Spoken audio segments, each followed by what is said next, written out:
गुरमती आप गवाए सच पछाणिया। सच्चा तेरा दरबार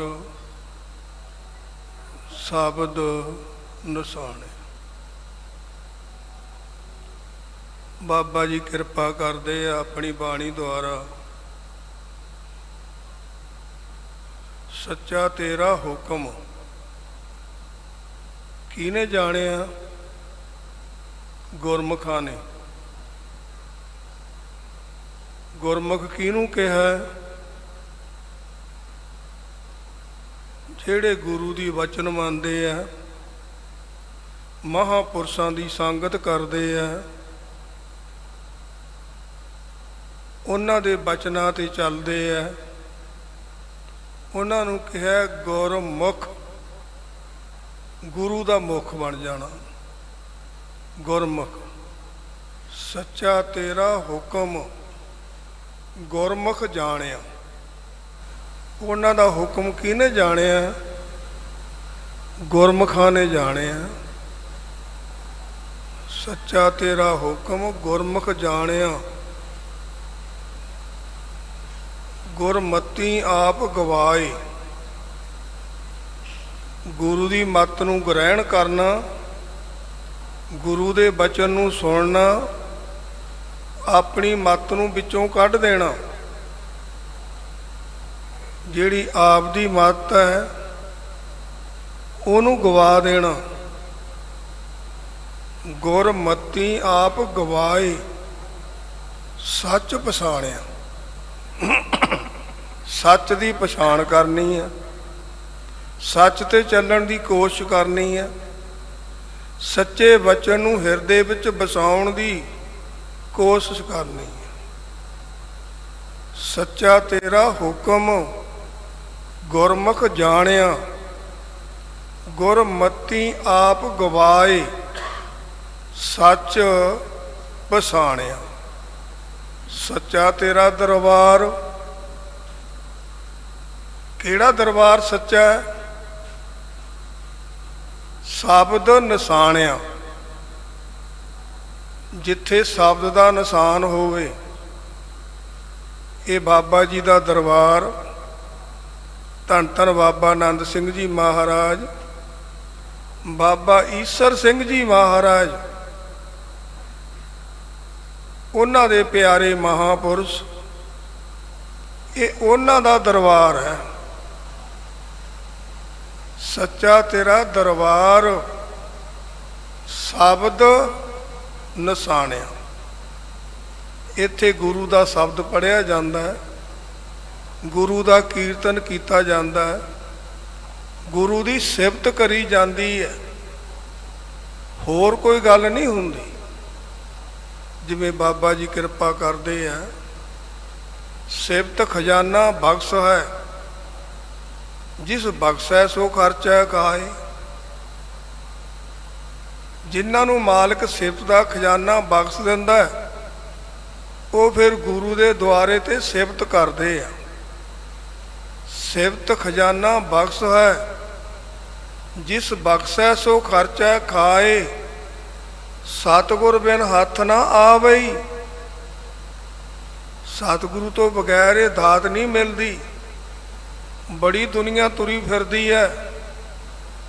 कई कलयुग के चक्कर विच आ जाते हैं, फिर निकल जाते हैं, फिर ब्याह करा लेंदे है, फिर बेचारियां कुड़ियां नूं मगर घड़ीसी फिरदे है। कोई खोला भारदा है, कोई खोला भालदा फिरदा है। फिर उन्हां लोकां दा आ हाल हो जाता है जिहड़े आपदे गुरु के हुक्म नूं भुल जाते हैं। सिफत खजाना बख्श है। जिस बख्शै सो खर्चा खाए। सतगुर बिन हथ ना आवे। सब थके कर्म कमाए। उत्ती गंढ पवै संसार। भुखिया गंढ पवै जा खाए। बेदा गंढ बोलै सच कोय। नानक आखै एहो विचार। सिवती गंढ पवै दरबार। ये वो दरबार है जिथे सिफत करन दे नाल ਦਰਬਾਰ ਵਿੱਚ ਗੰਢ ਪੈ ਜਾਂਦੀ ਹੈ। ਸੱਚਾ ਤੇਰਾ ਦਰਬਾਰ ਸ਼ਬਦ ਨਿਸ਼ਾਨਿਆ। ਇੱਥੇ ਕਾਹਦਾ ਨਿਸ਼ਾਨ ਹੈ? ਗੁਰੂ ਦੇ ਸ਼ਬਦ ਦਾ। ਗੁਰੂ ਸਾਹਿਬ ਤਾਂ ਬੁੱਧ ਅਵਤਾਰ ਆਪਣੇ ਆਨੰਦ 'ਚ ਬੈਠੇ ਆ, ਤੇ ਗ੍ਰੰਥੀ ਸਿੰਘ ਦਾ ਕੀ ਕੰਮ ਹੈ? ਰਮਾਲੇ ਪਾਉਣੇ, ਹੁਕਮਨਾਮਾ ਲੈਣਾ, ਪ੍ਰਸਾਦ ਦੀ ਅਰਦਾਸ ਕਰਨੀ। ਇਹ ਕਿਹਦਾ ਕੰਮ ਹੈ? ਗ੍ਰੰਥੀ ਸਿੰਘ ਦਾ। ਸੱਚਾ ਤੇਰਾ ਦਰਬਾਰ ਸ਼ਬਦ ਨਿਸ਼ਾਨਿਆ। ਇੱਥੇ ਨਿਸ਼ਾਨ ਸ਼ਬਦ ਦਾ ਹੈ। ਗੁਰੂ ਗ੍ਰੰਥ ਸਾਹਿਬ ਦਾ ਆਸਣ ਹੈ, ਉਹ ਆਪਣੇ ਆਸਣ ਤੇ ਪਲੰਘ ਤੇ ਬਿਰਾਜਮਾਨ ਹੈ, ਤਾਂ ਆਪਾਂ ਦਰਸ਼ਨ ਕਰ ਰਹੇ ਹਾਂ। ਕਿੰਨਾ ਆਨੰਦ ਹੈ। ਤੇ ਜੇ ਗੁਰੂ ਸਾਹਿਬ ਨਾ ਹੋਣ ਫਿਰ ਕਿਹੜਾ ਬੈਠੇਗਾ ਇੱਥੇ? ਇਹ ਉਹ ਨਿਸ਼ਾਨ ਹੈ। ਸੱਚਾ ਤੇਰਾ ਦਰਬਾਰ ਸ਼ਬਦ ਨਿਸ਼ਾਨਿਆ। ਗੁਰਮਤੀ ਆਪ ਗਵਾਏ ਸੱਚ ਪਛਾਣਿਆ। ਜਿਹੜੀ ਗੁਰੂ ਦੀ ਮੱਤ ਹੈ ਉਸ ਨੂੰ ਗ੍ਰਹਿਣ ਕਰਨਾ। ਆਪਣੀ ਜਿਹੜੀ ਮੱਤ ਹੈ ਖੋਖਲੀ, ਜਿਹੜੀਆਂ ਪੁੱਠੀਆਂ ਗੱਲਾਂ ਸੋਚਦੀ ਹੈ, ਉਹਨੂੰ ਗਵਾ ਦੇਣਾ। ਬੜੇ ਪਾਸੇ ਨੂੰ ਭੱਜਦੀ ਹੈ। ਮੈਂ ਵਿਆਹ ਕਰਾ ਲਾਂ, ਮੈਂ ਆਏ ਹੋ ਜਾ, ਮੈਂ ਮਾਇਆ ਧਾਰੀ ਬਣ ਜਾ। ਫਿਰ ਥਾਂ ਥਾਂ ਮੰਗਦੇ ਫਿਰਦੇ ਆ, ਥਾਂ ਥਾਂ ਮੰਗਦੇ ਫਿਰਦੇ ਆ। ਤੇ ਇਹ ਬਾਬਾ ਜੀ ਨੇ ਜਿਹੜਾ ਅਸਥਾਨ ਬਣਾਇਆ ਨਾਨਕਸਰ, ਬਾਬਾ ਜੀ ਕਹਿੰਦੇ ਸੀ ਵੱਡੇ ਪੁੰਨਾਂ ਵਾਲੇ ਜੀ ਆ ਜਿਹੜੇ ਇਸ ਦਰ ਤੇ ਆਉਂਦੇ ਆ ਤੇ ਰਹਿੰਦੇ ਆ, ਡਿਊਟੀਆਂ ਕਰਦੇ ਆ। ਉਹ ਵੱਡੇ ਭਾਗਾਂ ਵਾਲੇ ਆ, ਉਹਨਾਂ ਵਰਗਾ ਨਹੀਂ ਕੋਈ ਹੋ ਸਕਦਾ। ਇਹ ਬਾਬਾ ਜੀ ਦੇ ਵਚਨ ਹੈ। ਗੁਰ ਕਾ ਕਹਿਆ ਜੇ ਕਰੇ ਸੁਖੀ ਹੂੰ ਸੁਖ ਸਾਰ। ਗੁਰੂ ਦਾ ਕਿਹਾ ਕਿੱਡਾ ਵਚਨ ਹੈ। ਜੇ ਗੁਰੂ ਦਾ ਕਹਿ ਤੇ ਚੱਲਦਾ ਹੈ, ਨਿਰੇ ਸੁਖ ਹੀ ਸੁਖ ਹੈ। ਜਿਸ ਬਿਨ ਘੜੀ ਨਾ ਜੀਵ ਤੇ ਬਿਸਰੇ ਸਰਾ ਨਾ ਬਿੰਦ। ਤੈਸਿਓ ਕਿਉ ਮਨ ਰੂਸੀਆ ਜਿਸ ਹੈ ਹਮਾਰੀ ਜਿੰਦ। ਅਸੀਂ ਕਈ ਵਾਰੀ ਰੋਸੇ ਵੀ ਕਰਨ ਲੱਗ ਜਾਂਦੇ ਆ, ਆਪਦਿਆਂ ਨਾਲ ਵੀ ਰੁੱਸ ਜਾਂਦੇ ਆ, ਪਰ ਉਹਨਾਂ ਨਾਲ ਰੁੱਸ ਕੇ ਕੀ ਕਰੋਗੇ? ਜਿੰਦ ਤਾਂ ਉਹਨਾਂ ਦੇ ਹੱਥ ਵਿੱਚ ਹੈ, ਮਗਰੋਂ ਡਬਕਦੇ ਫਿਰਦੇ ਹੋ, ਕੋਈ ਸਾਰ ਨਹੀਂ ਲੈਂਦਾ। ਨਹੀਂ, ਬਾਬਾ ਜੀ ਬਾਣੀ ਅੰਦਰ ਸਮੱਤ ਦਿੰਦੇ ਆ ਸਾਰੀ। ਗੁਰ ਕਾ ਕਹਿਆ ਜੇ ਕਰੇ ਸੁਖੀ ਹੂੰ ਸੁਖ ਸਾਰ। ਜਿਸ ਬਿਨ ਘੜੀ ਨਾ ਜੀਵ ਤੇ ਵਿਛੜੇ ਸਰਾ ਨਾ ਬਿੰਦ। ਜਿਨ੍ਹਾਂ ਤੋਂ ਬਿੰਦ ਵੀ ਨਹੀਂ ਸਰ ਸਕਦਾ ਵਿਛੜੇ ਤੋਂ, ਅਸੀਂ ਉਹਨਾਂ ਨਾਲ ਮਨ ਬਦਲ ਲੈਂਦੇ ਆ। ਫਿਰ ਦੁਬਿਧਾ ਵਿੱਚ ਪੈ ਜਾਂਦੇ ਆ। ਫਿਰ ਸਾਡੇ ਮਨ ਨੂੰ ਕੋਈ ਖੜਾਉਣ ਵਾਲਾ ਨਹੀਂ। ਤੈਸਿਓ ਕਿਉਂ ਮਨ ਰੂਸੀਐ ਜਿਸੈ ਹਮਾਰੀ ਚਿੰਦ। ਬਾਬਾ ਜੀ ਕਹਿੰਦੇ ਫਿਰ ਉਹਨਾਂ ਨਾਲ ਰੁੱਸਣਾ ਜਿਨ੍ਹਾਂ ਦੇ ਹੱਥ ਵਿੱਚ ਜਿੰਦ ਹੈ, ਜਿਨ੍ਹਾਂ ਨੇ ਸਾਡੇ ਤੇ ਮਿਹਰ ਕਰਨੀ ਹੈ, ਜਿਨ੍ਹਾਂ ਨੇ ਦਰਗਾਹ ਵਿੱਚ ਸਾਡੀ ਬਾਂਹ ਫੜਨੀ ਹੈ। ਕਈ ਵਾਰੀ ਉਹਨਾਂ ਨਾਲ ਰੁੱਸ ਕੇ ਅਸੀਂ ਆਪਣੇ ਪੁੰਨਾਂ ਨੂੰ ਖਰਾਬ ਕਰ ਲੈਂਦੇ ਹਾਂ। ਪੁੰਨਾਂ ਨੂੰ ਨਹੀਂ, ਬਾਬਾ ਜੀ ਕਹਿੰਦੇ ਉਹਨਾਂ ਨਾਲ ਤਾਂ ਸਦਾ ਲਈ ਉਹਨਾਂ ਦੇ ਬਣ ਕੇ ਰਹਿਣਾ ਪੈਂਦਾ। ਕਈ ਲੋਭ ਵਿੱਚ ਆ ਜਾਂਦੇ ਆ, ਲਾਲਚਾਂ ਵਿੱਚ ਆ ਜਾਂਦੇ ਆ, ਠੱਗੀ ਧੋਖਿਆਂ ਵਿੱਚ ਆ ਜਾਂਦੇ ਆ। ਤੇ ਫਿਰ ਜਿਹੜੇ ਲੋਭ ਕਰਦੇ ਆ, ਇਹ ਮਾਇਆ ਦੇ ਚੱਕਰ 'ਚ ਹੀ ਤੁਰੇ ਫਿਰਦੇ ਆ। ਉਹਨਾਂ ਲਈ ਬਾਬਾ ਜੀ ਨੇ ਕੀ ਕਿਹਾ? ਦਾਸ ਨਹੀਂ ਕਹਿ ਰਿਹਾ, ਬਾਬਾ ਜੀ ਦੀ ਬਾਣੀ ਕਹਿ ਰਹੀ ਹੈ। ਲੱਭ ਕੁੱਤਾ ਕੂੜ ਚੂੜਾ, ਠੱਗ ਖਾਧਾ ਮਰਦਾਰ, ਹੱਕ ਪਰਾਇਆ ਨਾਨਕਾ, ਉਸ ਸੂਰ ਉਸ ਗਾਏ, ਗੁਰ ਪੀਰ ਹਮ ਤਾਂ ਭਰੇ। ਕਿਵੇਂ ਭਰੂਗਾ? ਜਾਂ ਮਰਦਾਰ ਨਾ ਖਾਏ। ਝੂਠ ਬੋਲਣਾ, ਠੱਗੀ ਮਾਰਨੀ, ਲਾਲਚ ਕਰਨਾ, ਇਹ ਸਾਰਾ ਕੁਝ ਮਰਦਾਰ ਦੱਸਿਆ। ਚੋਰੀ ਜਾਰੀ ਕਰਨੀ, ਇਹਨੂੰ ਵੀ ਮਰਦਾਰ ਦੱਸਿਆ। ਬਾਬਾ ਜੀ ਨੇ ਬਾਣੀ ਅੰਦਰ ਕਿਰਪਾ ਕੀਤੀ ਹੈ। ਲੱਭ ਲੋਭ ਕਰਨਾ, ਲੱਭ ਕੁੱਤਾ, ਕੁੱਤਾ ਜਾਨਵਰ ਹੈ, ਇਸ ਨੂੰ ਕਮਰੇ ਦੇ ਵਿੱਚ ਬਾੜ ਦਿਓ ਸੀਸਿਆਂ ਵਾਲੇ ਦੇ, ਤੇ ਮਗਰੋਂ ਬਾਰ ਕਰ ਦਿਓ ਬੰਦ। ਉਹਦੇ ਵਿੱਚ ਪ੍ਰਸ਼ਾਦੇ ਰੱਖ ਦਿਓ ਜਾਂ ਕੋਈ ਹੋਰ ਚੀਜ਼ ਪਦਾਰਥ ਰੱਖ ਦਿਓ। ਜਦੋਂ ਕੁੱਤਾ ਉਹਨਾਂ ਨੂੰ ਖਾਣ ਜਾਵੇਗਾ ਤਾਂ ਉਹਨੂੰ ਸੀਸੇ ਥਾਣੀ ਉਹਦਾ ਮੂੰਹ ਦਿਸੇਗਾ, ਉਹ ਵੀ ਆਵੇਗਾ ਉੱਧਰੋਂ, ਉਹ ਟੱਕਰਾਂ ਮਾਰ ਮਾਰ ਸੀਸਿਆਂ 'ਚ ਜ਼ਖਮੀ ਹੋ ਜਾਂਦਾ ਹੈ, ਕਈ ਵਾਰੀ ਮਰ ਵੀ ਜਾਂਦਾ ਹੈ। ਕਿਉਂ? ਉਹਨੂੰ ਐਂ ਹੁੰਦਾ ਵੀ ਇਹ ਨਾ ਖਾ ਜਾਵੇ, ਇਹ ਮੇਰਾ ਮਾਲ ਹੈ, ਇਹ ਕਿਉਂ ਖਾਣ ਆਉਂਦਾ? ਲੱਭ ਕੁੱਤਾ। ਬਾਬਾ ਜੀ ਨੇ ਬਾਣੀ ਦੇ ਵਿੱਚ ਇਹ ਬਚਨ ਕਿਹਾ, ਲੱਭ ਕੁੱਤਾ ਕੂੜ ਚੂੜਾ। ਚੂੜਾ ਕਿਹਨੂੰ ਕਿਹਾ? ਕਈ ਸਾਡੇ ਦੁਨਿਆਵੀ ਲੋਕ ਹਨ, ਜੇ ਕਿਸੇ ਨੂੰ ਗੁਰੂ ਕੇ ਰੰਗਰੇਟੇ ਨੂੰ ਕਹਿ ਦਈਏ ਨਾ ਇਹੋ ਜਿਹਾ ਬਚਨ, ਉਹ ਗੁੱਸੇ ਹੋ ਜਾਂਦੇ ਐ। ਨਹੀਂ, ਗੁਰੂ ਸਾਹਿਬ ਨੇ ਨਹੀਂ ਉਹਨਾਂ ਨੂੰ ਕਿਹਾ। ਗੁਰੂ ਸਾਹਿਬ ਨੇ ਕਿਹਨੂੰ ਕਿਹਾ? ਜਿਹੜਾ ਬੰਦਾ ਕੂੜ ਬੋਲਦਾ, ਗਲਤ ਬੋਲਦਾ, ਈਰਖਾ ਕਰਦਾ, ਦੁਬਦਾ ਕਰਦਾ, ਬੇਈਮਾਨ ਹੈ, ਉਹਨੂੰ ਕੂੜ ਕਿਹਾ। ਉਹਦੇ ਅੰਦਰ ਉਹ ਕੂੜ ਹੈ, ਉਹ ਕੂੜ ਨੂੰ ਚੂੜਾ ਕਿਹਾ। ਲੱਭ ਕੁੱਤਾ ਕੂੜ ਚੂੜਾ, ਠੱਗ ਖਾਧਾ ਮਰਦਾਰ। ਜਿਹਨੇ ਫਿਰ ਠੱਗੀ ਮਾਰੀ ਉਹਨੇ ਮਰਦਾਰ ਖਾਧਾ। ਹੱਕ ਪਰਾਇਆ ਨਾਨਕਾ, ਪਰਾਇਆ ਹੱਕ ਖਾਣਾ ਕਿਸੇ ਦਾ, ਪਰਾਈ ਚੀਜ਼ ਕਿਸੇ ਦੀ ਠੱਗੀ ਮਾਰਨੀ, ਉਹਨੂੰ ਕੀ ਕਿਹਾ? ਹੱਕ ਪਰਾਇਆ ਨਾਨਕਾ, ਉਸ ਸੂਰ। ਆ ਮੁਸਲਮਾਨ ਹੁੰਦੇ ਸੀ ਅੱਗੇ, ਹੁਣ ਵੀ ਹੈਗੇ ਆ, ਉਹਨਾਂ ਨੂੰ ਕਿਹਦੀ ਆਣ ਹੈ? ਸੂਰ ਦੀ। ਬਾਬਾ ਜੀ ਨੇ ਬਾਣੀ ਅੰਦਰ ਕਿਰਪਾ ਕੀਤੀ ਹੈ, ਉਹਨਾਂ ਨੂੰ ਸੂਰ ਦੀ ਆਣ ਹੈ, ਤੇ ਹਿੰਦੂਆਂ ਨੂੰ ਗਊ ਦੀ ਆਣ ਹੈ। ਤੇ ਆਪਾਂ ਨੂੰ ਵੀ ਸਾਰਿਆਂ ਨੂੰ ਹਿੰਦੂ ਹੀ ਕਹਿੰਦੇ ਸੀ ਪਹਿਲਾਂ। ਇਹ ਤਾਂ ਗੁਰੂ ਸਾਹਿਬ ਨੇ, 10 ਗੁਰੂਆਂ ਨੇ ਕਿਰਪਾ ਕੀਤੀ ਹੈ। ਖੰਡੇ ਬਾਟੇ ਦਾ ਅੰਮ੍ਰਿਤ ਛਕਾ ਕੇ ਸਾਨੂੰ ਸਿੰਘ ਸਜਾਇਆ।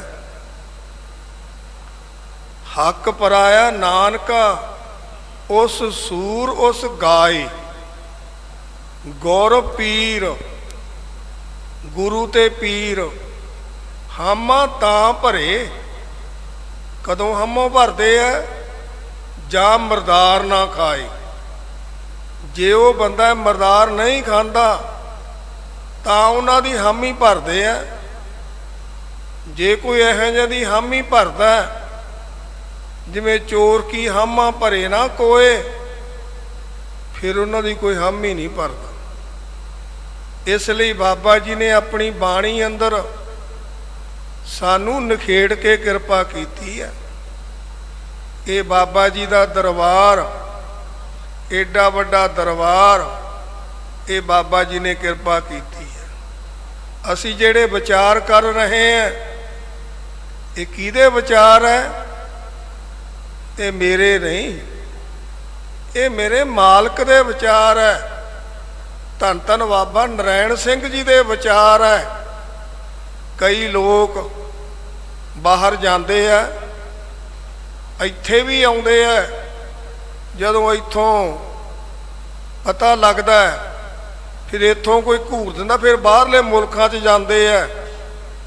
ਬਾਹਰ ਜਾ ਜਾ ਕੇ ਫਿਰ ਝੂਠ ਦੇ ਲਿਫਾਫੇ ਸੁਣਾਉਂਦੇ ਆ, ਉੱਤੇ ਝੂਠ ਬੋਲਦੇ ਆ। ਸਾਨੂੰ ਅੱਜ ਹੀ ਇੱਕ ਸੇਵਾਦਾਰ ਦਾ ਫੋਨ ਆਇਆ, ਬਾਬਾ ਜੀ ਤੁਹਾਡੇ ਨਾਨਕਸਰ ਵਿੱਚ ਕਿੰਨੀਆਂ ਡਿਊਟੀਆਂ? ਮੈਂ ਕਿਹਾ ਵੀ ਕਿਹੜੀਆਂ ਡਿਊਟੀਆਂ ਦੀ ਗੱਲ ਕਰਦਾ? ਸਾਡੇ ਤਾਂ ਬਹੁਤ ਡਿਊਟੀਆਂ, ਕੀਰਤਨ ਦੀਆਂ ਡਿਊਟੀਆਂ, ਪਹਿਰੇ ਦੀਆਂ ਡਿਊਟੀਆਂ, ਪਾਠਾਂ ਦੀਆਂ ਡਿਊਟੀਆਂ, ਤੂੰ ਕਿਹੜੀ ਡਿਊਟੀਆਂ ਦੀ ਗੱਲ ਕਰਦਾ? ਕਹਿੰਦਾ ਇੱਥੇ ਇੱਕ ਭਾਈ ਨੇ ਪ੍ਰਚਾਰ ਕੀਤਾ ਬਈ ਜਿਹੜੀ ਸੱਚਖੰਡ ਵਿੱਚ ਡਿਊਟੀ ਹੈ, ਸਾਡੇ ਭਾਈ ਗੁਰਜੀਤ ਸਿੰਘ ਦਾ ਨਾਂ ਲੈ ਕੇ ਉਹਨੇ ਕਿਹਾ ਵੀ ਉਹਨਾਂ ਦੀਆਂ 13 ਡਿਊਟੀਆਂ ਗੁਰੂ ਸਾਹਿਬ ਦੀ ਸੇਵਾ ਦੀਆਂ। ਮੈਂ ਕਿਹਾ ਭਾਈ 13 ਬਾਰੇ ਮੈਨੂੰ ਤਾਂ ਪਤਾ ਨਹੀਂ, ਮੈਂ ਤਾਂ 64 ਸਾਲ ਦਾ, ਸਾਨੂੰ 1964 ਦਾ ਬਾਬਾ ਜੀ ਦੇ ਚਰਨਾਂ 'ਚ ਆਇਆ। ਸਾਨੂੰ ਇੰਨਾ ਜ਼ਰੂਰ ਪਤਾ ਵੀ 5 ਟਾਈਮ ਉਹ ਸੱਚਖੰਡ ਵਿੱਚ ਜਾਂਦੇ ਆ, ਗੁਰੂ ਸਾਹਿਬ ਦੀ ਸੇਵਾ ਕਰਦੇ ਆ। ਸੇਵਾ ਕੀ ਹੈ? 5 ਟਾਈਮ ਥਾਲ ਲੱਗਦਾ। ਅੱਜ ਅਸੀਂ ਉਹਨੂੰ ਕਿਹਾ, ਉਹ ਸੁਣ ਰਿਹਾ ਅਮਰੀਕਾ 'ਚ ਬੈਠਾ। ਮੈਂ ਕਿਹਾ ਮੈਂ ਦੀਵਾਨ 'ਚ ਦੱਸੂ। ਜਦੋਂ ਭਾਈ ਆਗਿਆਪਾਲ ਸਿੰਘ ਸਾਡਾ ਸੇਵਾਦਾਰ ਗੁਰੂ ਸਾਹਿਬ ਵਾਸਤੇ ਥਾਲ ਲੈ ਕੇ ਆਉਂਦਾ ਤਿਆਰ ਕਰਕੇ, ਤਾਂ ਉਹਨੇ ਸੱਚਖੰਡ ਵਿੱਚ ਥਾਲ ਰੱਖਣਾ ਹੈ। ਫਿਰ ਭਾਈ ਗੁਰਜੀਤ ਸਿੰਘ ਨੇ ਮਗਰੋਂ ਅਰਦਾਸ ਕਰਨੀ ਹੈ, ਆਪ ਬਾਹਰ ਖੜ ਜਾਣਾ ਹੈ। 5-7 ਮਿੰਟ ਬਾਅਦ ਬਾਹਰ ਖੋਲ੍ਹ ਦੇਣਾ ਹੈ। ਆਗਿਆਪਾਲ ਜੀ ਨੇ ਥਾਲ ਚੱਕ ਕੇ ਲੈ ਜਾਣਾ। ਇਵੇਂ ਜਿਵੇਂ ਦੁਪਹਿਰੇ ਥਾਲ ਲੱਗਦਾ, ਇਵੇਂ ਜਿਵੇਂ ਸ਼ਾਮ ਨੂੰ ਲੱਗਦਾ। 3 ਟਾਈਮ ਤਾਂ ਥਾਲ ਦੀ ਡਿਊਟੀ ਹੈ। ਉਹਨਾਂ ਨੇ ਅਰਦਾਸ ਕਰਕੇ ਕਰਨੀ ਹੈ। ਤੇ ਸਾਡੇ ਜਿਹੜੇ ਸੇਵਾਦਾਰ ਹੈ ਉਹ ਭਾਈ ਥਾਲ ਤਿਆਰ ਕਰਕੇ ਲਿਆਉਂਦੇ ਆ। 2 ਟਾਈਮ ਚਾਹ ਦਾ ਥਾਲ ਲੱਗਦਾ, ਸਵੇਰੇ ਅੰਮ੍ਰਿਤ ਵੇਲੇ ਲੱਗਦਾ, ਇੱਕ ਭਾਈ 3 ਵਜੇ ਲੱਗਦਾ। ਇਹ ਐਂ ਥਾਲ, ਐਂ ਡਿਊਟੀਆਂ ਹੈ। ਤੇ ਡਿਊਟੀ ਤਾਂ ਭਾਵੇਂ ਗੁਰੂ ਸਾਹਿਬ ਕੋਲ ਇੱਕ ਵਾਰੀ ਵੀ ਬੰਦਾ ਜਾਂਦਾ ਹੋਵੇ, ਸੇਵਾ ਤਾਂ ਸੇਵਾ ਹੀ ਹੈ ਨਾ। ਤੇ ਪਰ ਅਸੀਂ ਕਿਉਂ ਝੂਠ ਕਿਉਂ ਅਸੀਂ ਬੋਲੀਏ? ਸਾਡਾ ਐਡਾ ਵੱਡਾ ਦਰਬਾਰ ਹੈ, ਨਾਨਕਸਰ ਹੈ, ਤੇ ਇੱਕ ਨੂੰ ਪਤਾ ਇੱਕ ਨੂੰ ਪਤਾ ਨਹੀਂ, ਉਹ ਫਿਰ ਕੀ ਦੱਸੇਗਾ? ਇਸ ਲਈ ਭਾਈ ਉਹਨਾਂ ਲੋਕਾਂ ਨੂੰ ਜਾਂ ਤਾਂ ਪਤਾ ਹੀ ਨਹੀਂ ਹੈ, ਜਾਂ ਉਹਨਾਂ ਦੇ ਦਿਮਾਗ ਹੀ ਇਹੋ ਜਿਹੇ ਬਣ ਜਾਂਦੇ ਆ। ਫਿਰ ਕਹਿਣਗੇ ਇੱਥੇ ਇੱਕੋ ਹੀ ਸੇਵਾਦਾਰ, ਸੇਵਾ ਕਰਨ ਵਾਲਾ ਮੁਖੀ ਹੈ। ਇੱਥੇ ਇੱਕ ਮੁਖੀ ਹੈ ਜਿਹੜਾ ਸੇਵਾ ਕਰਨ ਵਾਲਾ, ਤਾਂ ਉਹਦਾ ਹੁਕਮਨਾਮਾ ਲੈਂਦਾ ਹੈ, ਇਹ ਸੇਵਾ ਕਰਦਾ ਹੈ। ਇਹ ਵੀ ਸਤਿਕਾਰਯੋਗ ਮਹਾਨ ਸੇਵਾ ਹੈ। ਪਰ ਮੁਖੀਆਂ ਦਾ ਕੰਮ ਕੀ ਹੈ? ਆ 4 ਸਪੇਰਾ ਸਾਂਭਣਾ, 4 ਸਪੇਰਾ। ਜਿਵੇਂ ਬਾਬਾ ਨਰਾਇਣ ਸਿੰਘ ਜੀ ਕਿਰਪਾ ਕਰਦੇ ਸੀ, ਕਿੰਨੇ ਕਿੰਨੇ ਕੰਮ ਕਰਦੇ ਸੀ। ਤੇ ਬਾਬਾ ਸਾਧੂ ਸਿੰਘ ਜੀ ਥਾਂ ਤੇ ਬਾਬਾ ਭਾਈ ਲੱਖਾ ਸਿੰਘ, ਉਹ ਸੇਵਾ ਕਰਦੇ ਆ, ਉਹ ਬਚਨ ਬਿਲਾਸ ਕਰਦੇ ਆ। ਬਾਬਾ ਨਰਾਇਣ ਸਿੰਘ ਜੀ, ਉਹਨਾਂ ਨੇ ਸਾਡੇ ਤੇ ਕਿਰਪਾ ਕੀਤੀ ਆ। ਇਹ ਤਾਂ ਸਾਰੀ ਜਿਹੜੀ ਬਾਬਾ ਕੁੰਦਨ ਸਿੰਘ ਜੀ ਸੇਵਾ ਕਰਦੇ ਸੀ, ਉਹ ਸਾਡੇ ਭਾਈ ਗੁਰਜੀਤ ਸਿੰਘ ਹੋਣੀ ਸੇਵਾ ਕਰਦੇ ਆ। ਕੁਛ ਸਾਡੇ ਲੋਕ ਨਾ ਵਡਿਆਈ ਕਰਨ ਦੇ ਮਾਰੇ ਨਿੰਦਿਆ ਕਰਾਉਣ ਵਾਲੀਆਂ ਗੱਲਾਂ ਕਰਦੇ ਆ। ਸਾਨੂੰ ਉਹਨਾਂ ਨੂੰ ਵਰਜਣਾ ਚਾਹੀਦਾ ਵੀ ਉਹੋ ਜਿਹੀਆਂ ਗੱਲਾਂ ਨਾ ਕਰੋ ਜਿਹਦੇ ਨਾਲ ਚੰਗਾ ਨਾ ਲੱਗੇ। ਕਈ ਸਾਡੇ ਲੋਕ ਇੱਥੇ ਹਜੇ ਵੀ ਉਹ ਆਪਣੇ ਆਪ ਨੂੰ ਸਾਂਭ ਨਹੀਂ ਰਹੇ, ਸੈਕਟਰੀ ਪੁਣਾ ਤਾਂ ਕਰਦੇ ਆ, ਤੇ ਬਾਹਰ ਜਾ ਕੇ ਕੀ ਕਹਿੰਦੇ ਆ ਬਾਹਰਲੇ ਬੰਦਿਆਂ ਕੋਲੇ ਜੀ, ਅਸੀਂ ਸਾਰਿਆਂ ਬਾਬਿਆਂ ਨੂੰ ਟਾਈਮ ਦਿੰਦੇ ਆ, ਉੱਥੇ ਤੁਸੀਂ ਟਾਈਮ ਦੇਣ ਵਾਲੇ ਸਾਨੂੰ ਕੌਣ ਹੋ? ਟਾਈਮ ਤਾਂ ਸਾਡਾ ਮਾਲਕ ਦੇ ਕੇ ਗਿਆ। ਬਾਬਾ ਨਰਾਇਣ ਸਿੰਘ ਜੀ ਸਾਨੂੰ ਟਾਈਮ ਦੇ ਕੇ ਗਏ ਆ, ਸਾਥੋਂ ਤਾਂ ਉਹੀ ਨਹੀਂ ਮੁੱਕਦਾ। ਉਧਰ ਬਾਬਾ ਸਾਧੂ ਸਿੰਘ ਜੀ ਨੇ ਟਾਈਮ ਦਿੱਤਾ ਭਾਈ ਲੱਖਾ ਸਿੰਘ ਨੂੰ, ਇਹ ਤਾਂ ਉਹਨਾਂ ਦੇ ਟਾਈਮ ਹੈ। ਤਾਂ ਪਹਿਲਾਂ ਤੋਂ ਪਿੱਛੇ ਤੋਂ ਡਿਊਟੀਆਂ ਲੱਗੀਆਂ ਆਈਆਂ, ਜਿਵੇਂ ਸਾਡੇ ਭਾਈ ਗੁਰਜੀਤ ਸਿੰਘ ਹੋਣੀ ਸੇਵਾ ਕਰਦੇ ਆ ਹੁਕਮਨਾਮੇ ਦੀ, ਪਹਿਲਾਂ ਭਜਨ ਸਿਉ ਹੋਣੀ ਸੀ ਵੱਡੇ, ਫਿਰ ਛੋਟੇ ਭਜਨ ਸਿਉ ਸੀ, ਉਹ ਵੀ ਵਿਚਾਰੇ ਸਰੀਰ ਛੱਡ ਗਏ। ਤੇ ਵੱਡੇ ਭਜਨ ਸਿਉ ਦਾ ਐਕਸੀਡੈਂਟ ਹੋ ਗਿਆ ਸੀ, ਤੇ ਦੂਜਿਆਂ ਦੀਆਂ ਵਿਚਾਰਿਆਂ ਦੀਆਂ ਉਹਨਾਂ ਨੂੰ ਨੁਕਸ ਪੈ ਗਿਆ ਸੀ ਕਿਡਨੀਆਂ ਦਾ। ਤੇ ਹੁਣ ਭਾਈ ਗੁਰਮੇਲ ਸਿਉ ਹੋਣੀ ਆਏ, ਉਹਨਾਂ ਨੂੰ ਕੈਂਸਰ ਹੋ ਗਿਆ। ਤੇ ਹੁਣ ਭਾਈ ਗੁਰਜੀਤ ਸਿਉ ਹੋਣੀ ਵਿਚਾਰੇ ਬਹੁਤ ਵਧੀਆ ਸੇਵਾ ਕਰ ਰਹੇ ਆ, ਬੜੇ ਗੁਰਮੁਖ ਬੰਦੇ ਆ, ਪਿਆਰ ਵਾਲੇ ਆ। ਤੇ ਇਸ ਤਰ੍ਹਾਂ ਭਾਈ ਇਹ ਤਾਂ ਹਰ ਬੰਦੇ ਨੂੰ ਸਹੀ ਵਚਨ, ਅਸੀਂ ਨਹੀਂ ਸੱਚ ਬੋਲਣ ਤੋਂ ਝਿਜਕਣਾ, ਸੱਚ ਬੋਲਾਂਗੇ। ਪਰ ਇੱਥੇ ਜਿੰਨੇ ਵੀ ਬਾਬਾ ਜੀ ਦੇ ਦਰ ਤੇ ਰਹਿਣ ਵਾਲੇ, ਜਿੰਨੇ ਵੀ ਵਿਹੰਗਮ ਹੈ, ਉਹ ਸਾਰੇ ਬਹੁਤ ਵੱਡੇ ਭਾਗਾਂ ਵਾਲੇ ਆ, ਤਪਸਵੀ ਹੈ। ਤਪਸਵੀ ਕਿਉਂ ਕਹਿੰਦੇ ਆ? ਮੇਰਾ ਵਚਨ ਨਹੀਂ, ਬਾਬਾ ਜੀ ਦਾ ਵਚਨ ਹੈ। ਬਾਬਾ ਜੀ ਕਹਿੰਦੇ ਸਾਡੇ ਕੋਲ ਜਿਹੜਾ ਸੇਵਾਦਾਰ ਆਉਂਦਾ ਹੈ, ਪਤਾ ਨਹੀਂ ਕਿੰਨੇ ਜਨਮਾਂ ਦੀ ਉਹਦੀ ਤਪੱਸਿਆ ਹੁੰਦੀ ਹੈ, ਐਵੇਂ ਨਹੀਂ ਆਉਂਦਾ। ਕਈ ਇੱਥੇ ਹੁਣ ਨਵਾਂ ਰਿਵਾਜ ਪਾਇਆ, ਜਿਹੜੇ ਕੁਝ ਦੋ ਚਾਰਾਂ ਨੇ, ਤੇ ਇੱਥੇ ਆ ਕੇ ਵਿਆਹ ਬੂ ਕਰਾ ਕੇ ਮਗਰ ਮਾਈਆਂ ਨੂੰ ਲਾਈ ਫਿਰਦੇ ਆ। ਅਸੀਂ ਉਹਨਾਂ ਦੀ ਗੱਲ ਨਹੀਂ ਕਰਦੇ, ਉਹ ਤਾਂ ਰੋਟੀਆਂ ਕਾਰਨ ਪੂਰੇ ਤਾਲ ਹੈ, ਉਹ ਤਾਂ ਦੋ ਦੋ ਸਵਾਦ ਭਾਲਦੇ ਆ। ਪਰ ਜਿਹੜੇ ਵਿਹੰਗਮ ਹੈ ਇੱਥੇ ਰਹਿਣ ਵਾਲੇ, ਬਾਬਾ ਜੀ ਦਾ ਇਹ ਵੀ ਵਚਨ ਸੀ, ਬਾਹਰਲਾ ਹੋਵੇ ਪੂਰਨ ਸੰਤ, ਇੱਥੋਂ ਦਾ ਹੋਵੇ ਪੂਰਾ ਵਿਹੰਗਮ। ਬਾਬਾ ਜੀ ਕਹਿੰਦੇ ਇੱਕ ਬਰਾਬਰ ਹੈ, ਉਹ ਤੋਂ ਵੱਧ ਹੈ। ਇਹ ਬਾਬਾ ਜੀ ਦਾ ਵਚਨ ਹੈ। ਬਾਬਾ ਨਰੈਣ ਸਿੰਘ ਜੀ ਮਹਾਰਾਜ ਨੇ ਦੱਸਿਆ ਸਾਨੂੰ ਕਿ ਕਿੱਡੀ ਵੱਡੀ ਤਪੱਸਿਆ। ਪਰ ਕਈ ਗੇਰੀ ਕਲਯੁਗ ਹੈ ਜਿਹੜਾ, ਉਹ ਕੋਸ਼ਿਸ਼ ਕਰਦਾ ਕਿ ਉਹ ਰਾਜ ਜਿਉਂ ਕਲਯੁਗ ਦਾ ਹੋਇਆ, ਰਾਜ ਹੈ ਕਲਯੁਗ ਦਾ, ਪਹਿਰ ਹੈ ਗੁਰੂ ਨਾਨਕ ਦਾ। ਤੇ ਆਪਾਂ ਗੁਰੂ ਨਾਨਕ ਲੇਵਾ ਸਿੱਖ, ਅਸੀਂ ਆਪਣੇ ਮਾਲਕ ਦਾ ਜਿਹੜਾ ਅੰਕਸ ਹੈ, ਉਹ ਆਪਣੇ ਸਿਰ ਤੇ ਰੱਖਣਾ, ਆਪਣੇ ਮਾਲਕ ਨੂੰ ਨੇੜੇ ਦੇਖਣਾ। ਬਾਬਾ ਜੀ ਵਚਨ ਕਰਦੇ ਸੀ, ਹਸਤੀ ਸਿਰ ਜਿਉ ਅੰਕਸ ਹੈ, ਐਰਨ ਜਿਉ ਸਿਰ ਦੇ, ਮਨ ਤਨ ਅੱਗੇ ਰੱਖ ਕੇ ਉੱਭੀ ਸੇਵ ਕਰੇ, ਇਉਂ ਗੁਰਮੁਖ ਆਪ ਨਮਾਰੀਐ, ਸਭ ਰਾਜ ਸ੍ਰਿਸ਼ਟ ਕਾਲੇ। ਸ੍ਰਿਸ਼ਟੀ ਦਾ ਰਾਜ ਮਿਲ ਜਾਂਦਾ, ਸ੍ਰਿਸ਼ਟੀ ਦਾ, ਛੋਟੀ ਜੀ ਗੱਲ ਨਹੀਂ। ਇਹ ਬਾਬਾ ਜੀ ਵਚਨ ਕਰਦੇ ਸੀ, ਹਸਤੀ ਸਿਰ ਜਿਉ।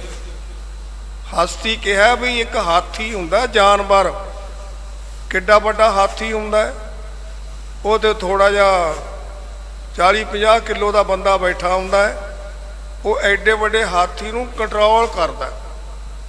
ਕਿਵੇਂ ਕੰਟਰੋਲ ਕਰਦਾ? ਉਹਦੇ ਕੋਲੇ ਇੱਕ ਮਹਾਵਤ ਕਹਿੰਦੇ ਹਨ, ਜਿਹੜਾ ਉਹਦੇ ਉੱਤੇ ਬੈਠਾ ਹੁੰਦਾ ਹਾਥੀ ਦੇ, ਮਹਾਵਤ। ਉਹਦੇ ਕੋਲੇ 2 ਫੁੱਟ ਦਾ ਸੂਆ ਹੁੰਦਾ ਹੈ, ਜਾਂ 1.5 ਫੁੱਟ ਦਾ ਪਾਈਪ। ਪਾਈਪ ਦੇ ਮੂਹਰੇ ਇੱਕ ਸੂਆ ਲੱਗਿਆ ਹੁੰਦਾ ਹੈ, ਇੱਕ ਕੁੰਡੀ ਲੱਗੀ ਹੁੰਦੀ, ਐਂ ਹੁੰਦਾ ਹੈ। ਤੇ ਜੇ ਉਹ ਹਾਥੀ ਵਿਚਰ ਜਾਵੇ, ਇਹ ਜਿਹੜਾ ਮਨ ਹੈ ਇਹ ਬੜੇ ਪਾਸੇ ਜਾਂਦਾ ਹੈ, ਜਾਨਵਰਾਂ ਦਾ ਵੀ ਜਾ ਵੜਦਾ, ਬੰਦਿਆਂ ਦਾ ਵੀ ਜਾ ਵੜਦਾ। ਜਿਵੇਂ ਕਬਹੂ ਜੀੜਾ ਊਪ ਚੜ੍ਹਤ ਹੈ, ਕਬਹੂ ਜਾਏ ਪਿਆਲੇ, ਇਹ ਲੋਭੀ ਜੀੜਾ ਥਿਰ ਨਾ ਰਹਿਤ ਹੈ, ਚਾਰੇ ਕੂਟਾਂ ਭਾਲੇ, ਬੜੇ ਪਾਸੇ ਭੱਜਦਾ। ਜਦੋਂ ਇਹ ਕਾਮ ਦਾ ਵਸ ਪੈਂਦਾ, ਫਿਰ ਇਹ ਆਪਣੀ ਆਪ ਦੀ ਆਈ ਤੇ ਆ ਜਾਂਦਾ। ਫਿਰ ਇਹਦੇ ਨਾਲ ਕੀ ਹੁੰਦਾ?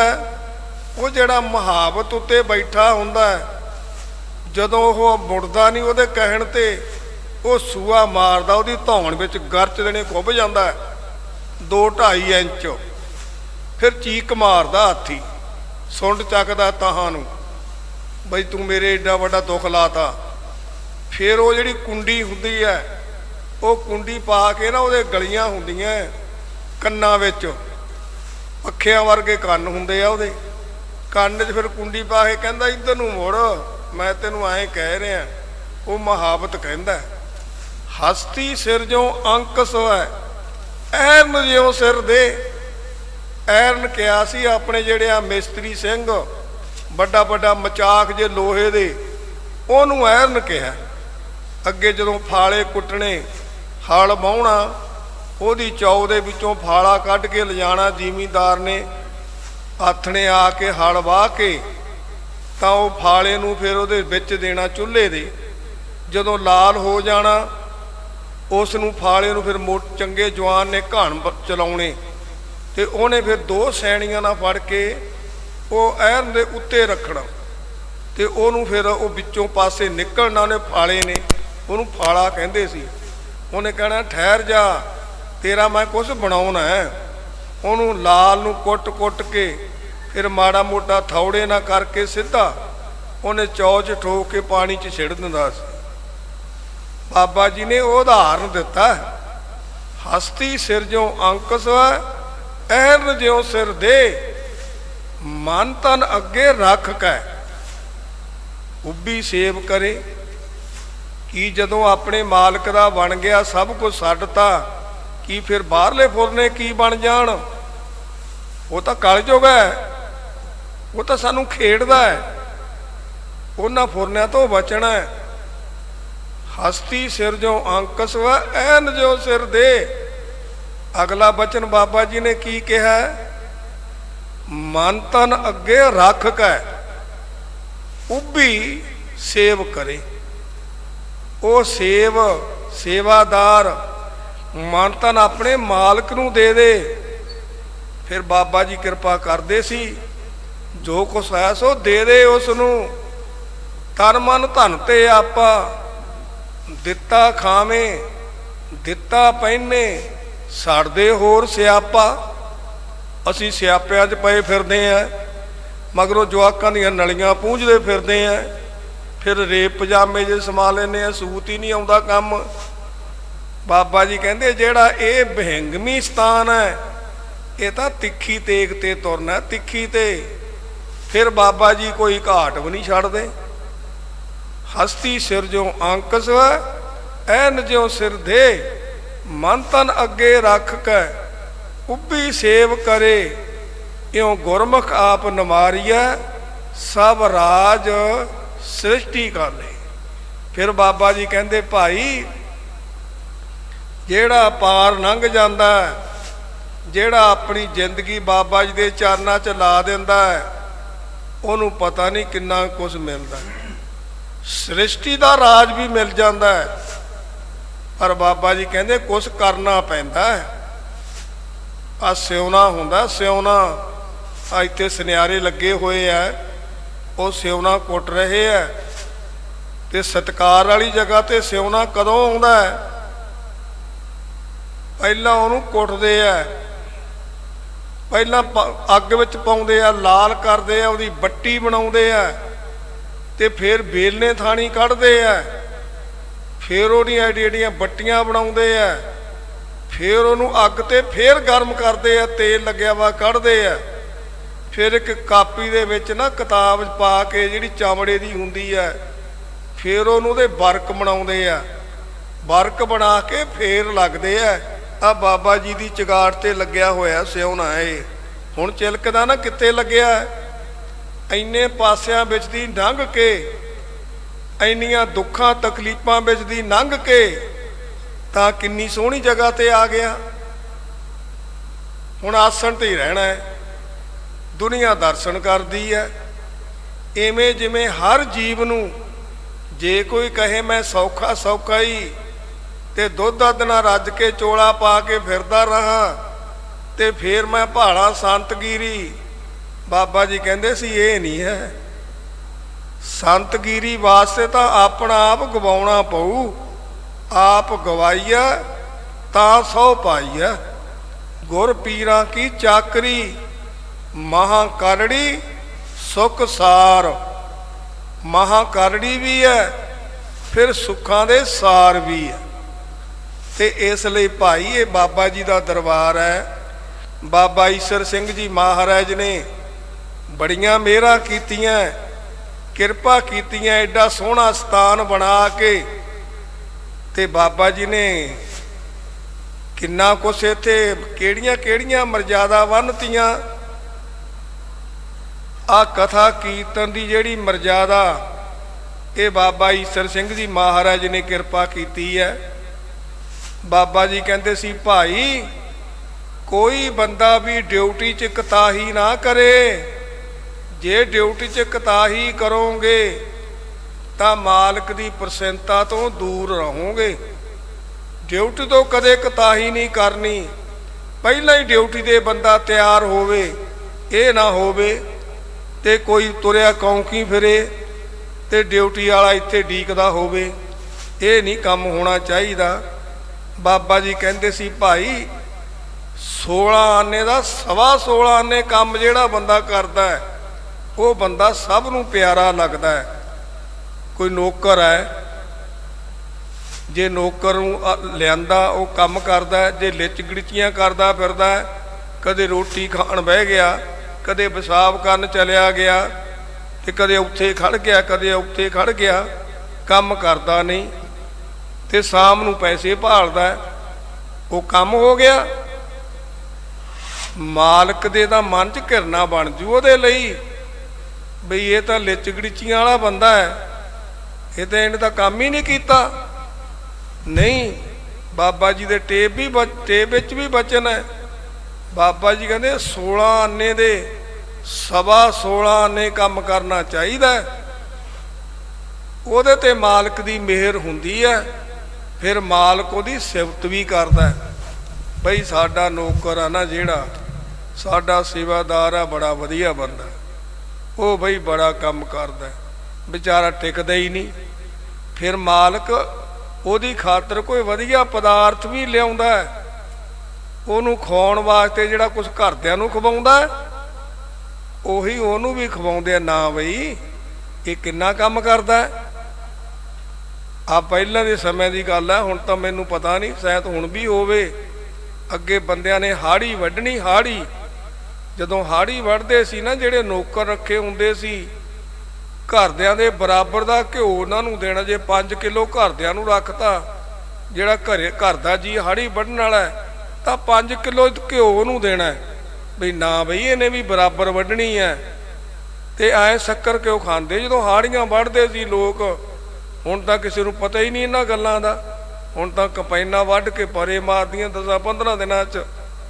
ਪਰ ਬਾਬਾ ਜੀ ਕਹਿੰਦੇ ਸੀ, ਜਿਹੜਾ ਕੰਮ ਕਰਨਾ ਬੰਦੇ ਲਈ ਕਰਮ ਹੈ ਬੰਦੇ ਦਾ। ਦੁੱਖ ਦਾਰੂ ਸੁੱਖ ਰੋਗ ਭਿਆ। ਬਾਬਾ ਜੀ ਕਹਿੰਦੇ ਸਿਹਤ ਨੂੰ ਦੁੱਖ ਦੇਣਾ ਇਹ ਸਿਹਤ ਲਈ ਦਾਰੂ ਹੈ। ਤੇ ਜੇ ਸੁੱਖਾਂ ਵਿੱਚ ਪਾ ਲਿਆ, ਪਏ ਰਹੋ ਅਸੀਂ ਛੱਡ ਕੇ, ਕੀ ਲੋੜ ਹੈ ਬਾਹਰ ਜਾਣ ਦੀ।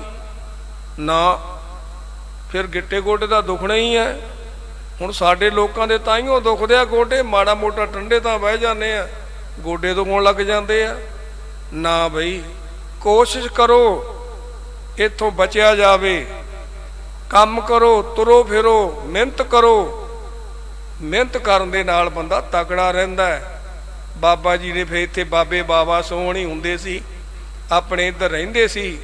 ਉਹਨਾਂ ਨੇ ਧੰਨ ਧੰਨ ਬਾਬਾ ਆਨੰਦ ਸਿੰਘ ਜੀ ਮਹਾਰਾਜ ਦੀ ਸੇਵਾ ਕੀਤੀ ਹੈ। ਬੜੀ ਬਾਬਾ ਜੀ ਤੋਂ ਪ੍ਰਸੰਨਤਾ ਲੈਣੀ ਉਹਨਾਂ ਨੇ। ਤੇ ਕੇਰਾਂ ਉਹਨਾਂ ਨੇ ਬਾਬਾ ਈਸਰ ਸਿੰਘ ਜੀ ਮਹਾਰਾਜ ਕਹਿਣ ਲੱਗੇ, ਬਈ ਸਾਡਾ ਜੀ ਕਰਦਾ ਹੈ ਬਈ ਡੂੰਘੇ ਪਾਣੀ 'ਚ ਬਹਿ ਕੇ ਨਹਾਉਣ ਨੂੰ। ਬਾਬਾ ਈਸਰ ਸਿੰਘ ਜੀ ਨੇ ਬਚਨ ਕੀਤਾ। ਕਿਤੇ ਬਾਹਰ ਚੱਲੇ ਸੀ, ਅੰਦਰ ਖੜਿਆ ਨੇ ਤੇ ਬਾਬੇ ਬਾਬਾ ਸਿੰਘ ਹੋਣਾ ਨੂੰ ਕਿਸੇ ਨੇ ਦੱਸਿਆ, ਬਈ ਜੀ ਬਾਬਾ ਜੀ ਆਏ ਬਚਨ ਕਰਦੇ ਸੀ। ਤੇ ਬਾਬੇ ਬਾਬਾ ਸਿੰਘ ਨੇ ਕੀ ਕੀਤਾ, 3-4 ਬੰਦੇ ਲਾਏ, ਸੇਵਾਦਾਰ ਵਾਧੂ ਸੀ ਤੇ ਬੈੱਡ ਜਿੰਨਾ ਥਾਂ ਉਹਨਾਂ ਨੇ 5-5 ਫੁੱਟ ਪਟਾ ਲਿਆ, ਡੂੰਘਾ ਪਟਾ ਕੇ ਨਾ ਵੱਡੀਆਂ ਵੱਡੀਆਂ ਚਾਦਰਾਂ ਲਿਆ ਕੇ, ਰਿਪਟ ਲਾ ਕੇ ਪਾਸੀ ਚਾਦਰਾਂ ਲਾਤੀਆਂ, ਟੈਂਕੀ ਬਣਾਤੀ ਪੂਰੀ ਵਧੀਆ। ਤੇ ਉਹਦੇ ਵਿੱਚ ਛੱਡ ਕੇ ਪਾਣੀ ਸਾਫ਼ ਕਰਕੇ ਗੇਰੀ ਕੱਢ ਕੇ ਤੇ ਫਿਰ ਉਹ 'ਚ ਪਾਣੀ ਛੱਡ ਕੇ ਤੇ ਬਰਫ਼ ਦੀਆਂ ਸਿੱਲੀਆਂ ਸਿੱਟਤੀਆਂ, ਲਿਆ ਕੇ 1.5 ਸਿੱਲੀ ਬਰਫ਼ ਦੀ ਸਿੱਟਤੀ। ਬਾਬਾ ਜੀ ਆਏ 4 ਵਜੇ ਸ਼ਾਮ ਨੂੰ ਇੱਥੇ। ਧੰਨ ਧੰਨ ਬਾਬਾ ਈਸਰ ਸਿੰਘ ਜੀ ਮਹਾਰਾਜ ਜਦੋਂ ਆਪਣੇ ਇੱਧਰਲੇ ਬਾਰ ਵੜਨ ਲੱਗੇ ਨਾ, ਜਿਹੜੀ ਮੂਹਰੇ ਹੀ ਇੱਧਰਲੇ ਪਾਸੇ ਤਲਾਈ ਆ ਵੱਡੀ, ਇਹ ਉਹਦਾ ਵਚਨ ਹੈ। ਤੇ ਬਾਬਾ ਜੀ ਨੇ ਖੜਿਆਂ ਨੇ ਬਸਤਰ ਲਾ ਤੇ, ਕਿਉਂ ਜਦੋਂ ਬਾਬਾ ਜੀ ਅੰਦਰ ਵੜ ਜਾਂਦੇ ਸੀ, ਪਿੱਛੋਂ ਸੇਵਾਦਾਰ ਬਾਰ ਬੰਦ ਕਰ ਦਿੰਦੇ ਸੀ, ਸੰਗਤ ਨਹੀਂ ਸੀ ਕੋਈ ਆਉਂਦੀ ਅੰਦਰ, ਇਹ ਬਾਬਾ ਜੀ ਦਾ ਸਥਾਨ ਸੀ। ਤੇ ਬਾਬਾ ਜੀ ਨੇ ਬਸਤਰ ਲਾ ਕੇ ਉਹ ਤਲਾਈ ਦੇ ਵਿੱਚ ਬਹਿ ਗਏ। ਕਹਿੰਦੇ ਬੱਲੇ ਵੀ ਬੱਲੇ, ਕਿਹਨੇ ਬਣਾਈ ਹੈ? ਅਖੇ ਜੀ ਬਾਬੇ ਬਾਵਾ ਸਿੰਘ ਨੇ ਬਣਾਈ ਹੈ। ਕਹਿੰਦੇ ਬਈ ਅੱਜ ਸਾਡਾ ਜੀ ਕਰਦਾ ਸੀ ਬਈ ਅਸੀਂ ਠੰਡੇ ਪਾਣੀ 'ਚ ਨਾ ਇਸ਼ਨਾਨ ਕਰੀਏ ਆਏ, ਤੇ ਫਿਰ ਤਾਂ ਬਾਅਦ ਵਿੱਚ ਪੱਕੀ ਕੀਤੀ ਸੀ ਇਹ ਤਲਾਈ। ਤੇ ਇਸ ਤਰ੍ਹਾਂ ਜਿਹੜੇ ਪ੍ਰਸੰਨਤਾ ਲੈਣ ਵਾਲੇ ਜੀ ਹੈ, ਇੱਕ ਵਾਰੀ ਮਹਾਂਪੁਰਸ਼ਾਂ ਦੇ ਮੂੰਹ ਚੋਂ ਬਚਨ ਨਿਕਲਿਆ, ਉਸ ਬਚਨ ਨੂੰ ਆਪਣੇ ਹਿਰਦੇ ਵਿੱਚ ਉਹਦੇ ਹੀ ਵਸਾ ਲੈਣਾ, ਕੋਸ਼ਿਸ਼ ਕਰਨੀ ਬਈ ਇਹ ਬਚਨ ਪੂਰਾ ਹੋ ਜਾਵੇ। ਤੇ ਆਏ ਬਾਬਾ ਜੀ ਦੀ ਪ੍ਰਸੰਨਤਾ ਆਉਂਦੀ ਸੀ। ਧੰਨ ਧੰਨ ਬਾਬਾ ਈਸਰ ਸਿੰਘ ਜੀ ਮਹਾਰਾਜ ਦੀ, ਉਹ ਇੱਥੇ ਬਾਬਾ ਜੀ ਦੇ ਇੱਧਰਲੇ ਪਾਸੇ ਰਹਿੰਦੇ ਸੀ, ਪਹਿਲੇ ਪਾਸੇ ਰਾਗੀਆਂ ਦੇ ਮਗਰ। ਤੇ ਉਹਨਾਂ ਨੇ ਬੜੀ ਆਪਣੀ ਸਾਰੀ ਜ਼ਿੰਦਗੀ ਇੱਥੋਂ ਬਾਹਰ ਨਹੀਂ ਗਏ। ਉਹਨਾਂ ਦਾ ਸੇਵਾਦਾਰ ਇੱਕ ਲਸਮਣ ਤੋਂ ਜਤੀ ਵੀ ਹੁੰਦਾ ਸੀ। ਤੇ ਇਸ ਤਰ੍ਹਾਂ ਭਾਈ ਉਹਨਾਂ ਮਹਾਂਪੁਰਸ਼ਾਂ ਨੇ ਨਾਲੇ ਤਾਂ ਬਾਬਾ ਆਨੰਦ ਸਿੰਘ ਜੀ ਮਹਾਰਾਜ ਦੇ ਚਰਨਾਂ ਵਿੱਚ ਖੜਾਵਾਂ ਦੀ ਸੇਵਾ ਕਰਦੇ ਸੀ। ਉਹਨਾਂ ਨੇ ਖੜਾਵਾਂ ਬਹੁਤ ਬਣਾਉਣੀਆਂ। ਆ ਹੁਣ ਤਾਂ ਰਬੜ ਦੀਆਂ ਚੱਪਲਾਂ ਜਿਹੀਆਂ ਘੜੀਸੀ ਫਿਰਦੇ ਆ ਹਰੇਕ ਹੀ, ਉਦੋਂ ਇਹ ਸਾਰੀ ਜਗ੍ਹਾ ਤੇ ਖੜਾਵਾਂ ਹੀ ਪਾ ਕੇ ਰੱਖਦੇ ਸੀ ਸਾਰੇ ਬੰਦੇ। ਤੇ ਖੜਾਮ ਪਾਉਣ ਦੇ ਵਿੱਚ ਕੋਈ ਲਾਭ ਵੀ ਸੀ। ਤੇ ਇਸ ਤਰ੍ਹਾਂ ਉਹ ਖੜਾਵਾਂ ਦੀ ਡਿਊਟੀ ਢੇਰ ਲਾਈ ਰੱਖਦੇ ਸੀ। ਤੇ ਫਿਰ ਬਾਬਾ ਆਨੰਦ ਸਿੰਘ ਜੀ ਵੇਲੇ, ਫਿਰ ਬਾਬਾ ਈਸਰ ਸਿੰਘ ਜੀ ਵੇਲੇ, ਜਿਹੜੇ ਉਦੋਂ ਦੇ ਸੇਵਾਦਾਰ ਕੁਛ ਮਗਰੋਂ ਕੁਛ ਅੱਗੋਂ ਸਭ ਚਲੇ ਗਏ ਸੀ। ਫਿਰ ਬਾਬੇ ਬਾਬਾ ਸੋਹਣੀ ਇੱਥੇ ਰਹੇ। ਤੇ ਇਸ ਤਰ੍ਹਾਂ ਫਿਰ ਬਾਬਾ ਨਾਰਾਇਣ ਸਿੰਘ ਜੀ ਮਹਾਰਾਜ ਉਹ ਵੀ ਉਹਨਾਂ ਕੋਲੇ ਰਹਿੰਦੇ ਰਹੇ ਆ। ਪਹਿਲਾਂ ਬਾਬਾ ਈਸਰ ਸਿੰਘ ਜੀ ਮਹਾਰਾਜ ਵੀ ਰਹਿੰਦੇ ਰਹੇ ਆ। ਤੇ ਇਸ ਤਰ੍ਹਾਂ ਉਹਨਾਂ ਮਹਾਂਪੁਰਸ਼ਾਂ ਨੇ ਬਚਨ ਕਹਿਣਾ, ਕਹਿੰਦੇ ਬੰਦੇ ਨੂੰ ਜਦੋਂ ਇੱਥੇ ਰਹਿਣਾ ਹੋਵੇ ਨਾ, ਭਿੰਗਮ ਹੋਵੇ ਜਿਹੜਾ, ਉਹ ਆਪਣਾ ਘਰ ਸਮਝ ਕੇ ਰਹੇ। ਕਹਿੰਦੇ ਮੂਹਰੇ ਬਾਟੀ ਡਿੱਗੀ ਪਈ ਹੈ, ਕੋਈ ਝਾੜੂ ਖਿਰਲਿਆ ਪਿਆ, ਕੋਈ ਨੁਕਸਾਨ ਆ, ਉਹਨੂੰ ਇਕੱਠਾ ਕਰੇ, ਉਹਨੂੰ ਸਮਝੇ ਆਪਣਾ ਘਰ ਹੈ। ਫਿਰ ਬਾਬਾ ਜੀ ਕਹਿੰਦੇ ਪੁੰਨ ਵੱਧਦੇ ਆ। ਤੇ ਜੇ ਪਾਸੇ ਦੀ ਲੰਘ ਜਾਓ ਵੀ ਆਪਾਂ ਨੂੰ ਕੀ ਲੋੜ ਆ, ਆਪੇ ਕੋਈ ਚੱਕ ਲੂ, ਨਹੀਂ। ਬਾਬਾ ਜੀ ਕਹਿੰਦੇ ਸੀ ਭਾਈ ਆਪਣਾ ਘਰ ਸਮਝ ਕੇ ਤੇ ਰਹਿਣਾ ਹੈ, ਘਰ ਸਮਝ ਕੇ ਸੇਵਾ ਕਰਨੀ ਹੈ। ਤੇ ਹੈ ਵੀ ਘਰ ਹੀ ਜਦੋਂ ਆਪਾਂ ਬਾਬਾ ਜੀ ਦੇ ਪੁੱਤਰ ਬਣੇ ਆ। ਤੇ ਇਸ ਤਰ੍ਹਾਂ ਭਾਈ ਬਾਬਾ ਜੀ ਦੇ ਦਰ ਦੇ ਇਹ ਵਿਚਾਰ ਹੈ। ਸਾਰੇ ਭਾਗਾਂ ਵਾਲਿਓ, ਜਿੰਨੀਆਂ ਵੀ ਸੰਗਤਾਂ ਆਏ ਹੋ, ਤੇ ਬਾਬਾ ਜੀ ਮਿਹਰ ਕਰਨ ਹਫ਼ਤੇ ਵਿੱਚ ਇੱਕ ਦਿਨ ਮਨ ਜਾ ਬਣਦਾ ਵੀ ਵਿਚਾਰ ਦੇ ਦਿਆ ਕਰੀਏ ਇੱਥੇ। ਇਹ ਵਿਚਾਰ ਮੇਰੇ ਨਹੀਂ, ਇਹ ਤਾਂ ਧੰਨ ਧੰਨ ਬਾਬਾ ਨਾਰਾਇਣ ਸਿੰਘ ਜੀ ਮਹਾਰਾਜ ਦੇ ਵਿਚਾਰ ਹੈ।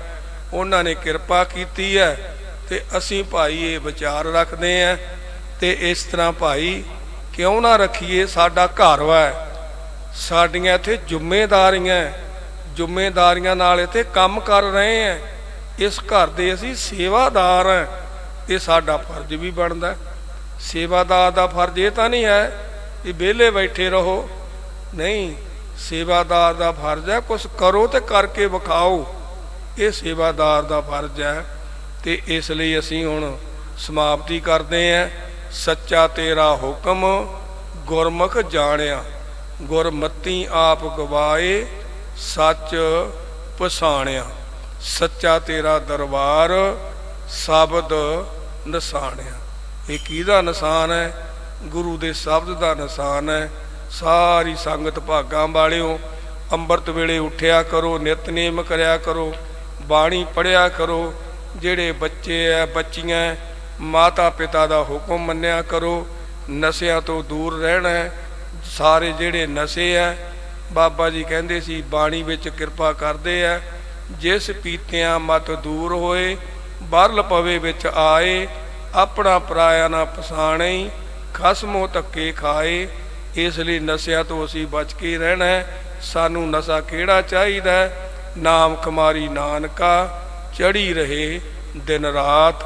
ਭਾਗਾਂ ਵਾਲਿਓ, ਜਿੰਨੀਆਂ ਵੀ ਸੰਗਤਾਂ ਦਰਬਾਰ 'ਚ ਬੈਠੇ ਹੋ, ਤੇ ਇਸ ਤਰ੍ਹਾਂ ਭਾਈ ਚੰਗੇ ਵਿਚਾਰਾਂ ਨੂੰ ਹਿਰਦੇ ਵਿੱਚ ਥਾਂ ਦੇਵਾਂਗੇ, ਫਿਰ ਸਾਨੂੰ ਕੀ ਮਿਲੇਗਾ? ਇਹ ਲੋਕ ਸੁਖੀਏ ਪਰਲੋਕ ਸਹੇਲੇ, ਨਾਨਕ ਹਰ ਪ੍ਰਭ ਆਪੇ ਹੀ ਮੇਲੇ। ਵਾਹਿਗੁਰੂ ਜੀ ਕਾ ਖਾਲਸਾ, ਵਾਹਿਗੁਰੂ ਜੀ ਕੀ ਫਤਿਹ।